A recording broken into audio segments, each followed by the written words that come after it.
But the DNA code is so complicated that even a 1,000th of 1% difference could be fatal, a change from the DNA. And again, I would point out the similar DNA probably proves a common designer, not a common ancestor. I think if you look at all the writings of Edgar Allan Poe, you would find thousands of similarities. Yes, that's this coming from the same mind, perverted and twisted as it was.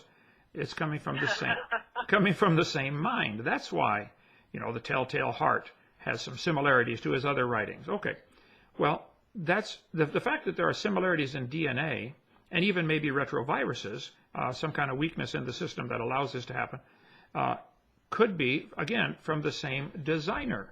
It is not evidence. What happens in colleges typically, Jackson, the teacher will impress the students by listing off 20 or 30 or 40 evidences for evolution. Each one on its own will not stand up to scrutiny. Every single one can be refuted easily, which is why when you started naming off all the branches of science that support evolution, embryology, etc., I said, whoa, take these one at a time. No, they don't. But somebody convinced you somewhere along the line that all these similarities and all these branches of science all point to the same thing, and they don't. You're being lied to. You need to get your money back for this degree. So the phylogenetic, there's no phylogenetic tree. It's an orchard.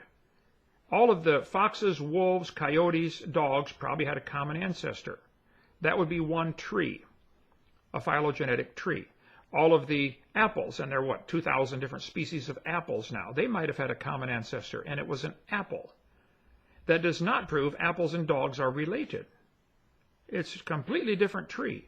There are 5 different varieties, or species actually, 5 species of giraffe.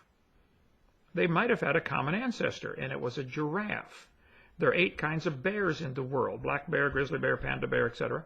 They probably had a common ancestor, and it was a bear. What we observe in nature and in reality and in science and even in the laboratory, what we observe is everything produces after the same kind.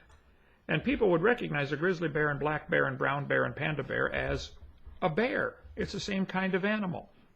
Now, there's lots of differences, and so the Chihuahua and the Great Dane are pretty different. But they're both recognizable to a 5-year-old as being a dog. They're in the same family. I don't know that our current classification system, developed by Carolus Linnaeus, matches God's classification system of kind. It probably doesn't at all places, but I would say somewhere around the family level would probably be better than the species level.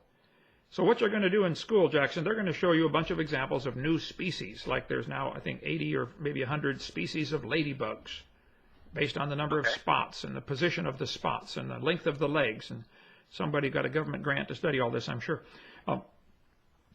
And, okay, there's still a bug. It's a ladybug. That's not evolution. It's not going to even help the evolution theory.